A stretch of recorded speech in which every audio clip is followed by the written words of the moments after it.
Real Salt Lake stay alive in the Champions League. A look forward at the big games on Wednesday night and the latest from the Castrol Index next on The Daily.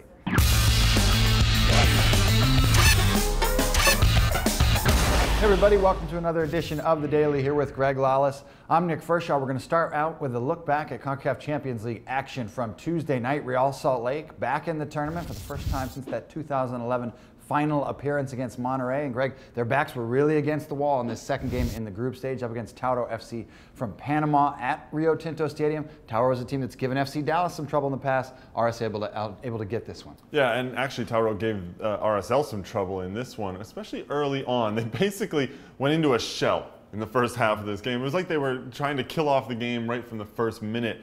You know, there were some tough tackles in there. They were wasting time, basically, going down pretty easily under any sort of pressure. But Salt Lake, you know what? They continued to do what they did. And finally, Kyle Beckerman with a great goal. They end up getting a 2-0 victory. It's exactly what they needed at home. Great crowd out at Rio Tinto for this one in particular.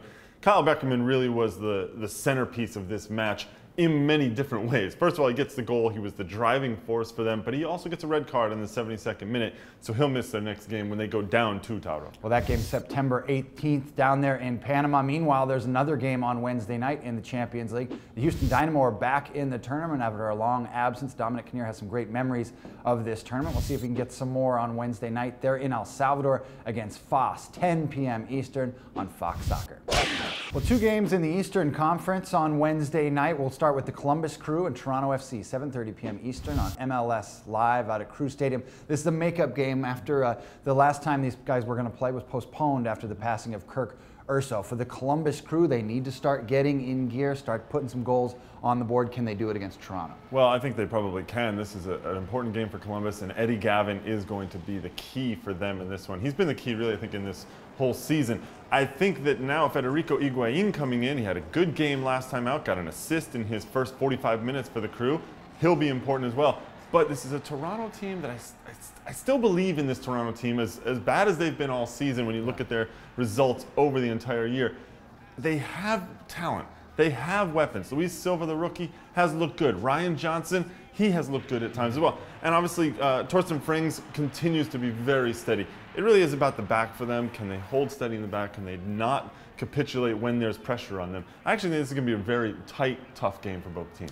Well, another game with some serious playoff implications, also going down at 7:30 p.m. Eastern on MLS Live. It's DC United at home against the Chicago Fire. These teams have been battling back and forth for that fourth, fifth place spot in the Eastern Conference in the playoff standings. DC United at home, can they get this one? Well, that's a good question because DC United not playing well right now. They're 1-3-1 in their last 5 matches, and we saw what happened over the weekend when Dero missed that penalty kick the second time. He scored the first one, it was called back.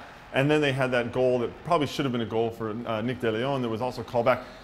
So DC right now, under a lot of pressure. Chicago looking great. 3 wins in their last 5 games, only 1 loss in their last, so they're 3-1-1 in their last 5.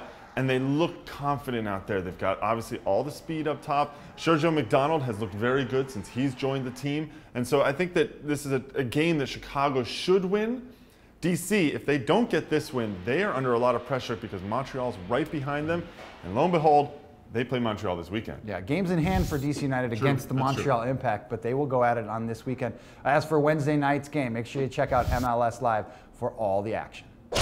Well, the MLS Disciplinary Committee was in action on Tuesday, and not surprisingly, 3 guys given a 1-game suspension for their acts over the week. We're going to start with Hassoun Kamara. This one was not a surprise at all. You look back at that incident between the Montreal Impact and the San Jose Earthquakes, Kamara and Steven Lenhart getting involved. Kamara is going to serve an extra game. Yeah, I mean, Kamara coming over the top sort of with the WWE club, George the Animal Steel club in that one. And I think that, you know, there are probably some people that wonder why Steven Lenhart didn't get a suspension here beyond just his red card. I feel like the red card was enough.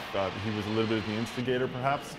There's a lot of debate about that. Frank Yallop coming out and saying, look, is he a bad person? No. Is he a dirty player? No. But Lenhart gets into the heads of his opponents, and he admits that. And then some other suspensions as well. Gershon Kofi getting a suspension, and Victor Bernardez also getting a suspension, basically for endangerment of opponents on tackles. It was one of those kinds of weekends in MLS, the MLS Disciplinary Committee. Hard at work. You can find all the news on the Disciplinary Committee's rulings on MLSsoccer.com.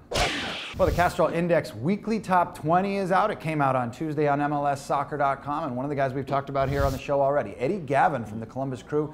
He's at number 1 after a busy week 24. Thierry Henry also there. Luis Silva, one of the better young players in the game, at number 3. Sal Zizzo from the Portland Timbers at number 4, and Marco Di Vaio for the Montreal Impact in at number 5. Those guys trying to make their waves up against the guys that have been ruling the charts all season long. Yeah, and the overall ranking, not much change there. It's Danny Kuverman still at the top, despite having not played the last 5 games. He obviously was so good for Toronto early on, scoring lots of goals.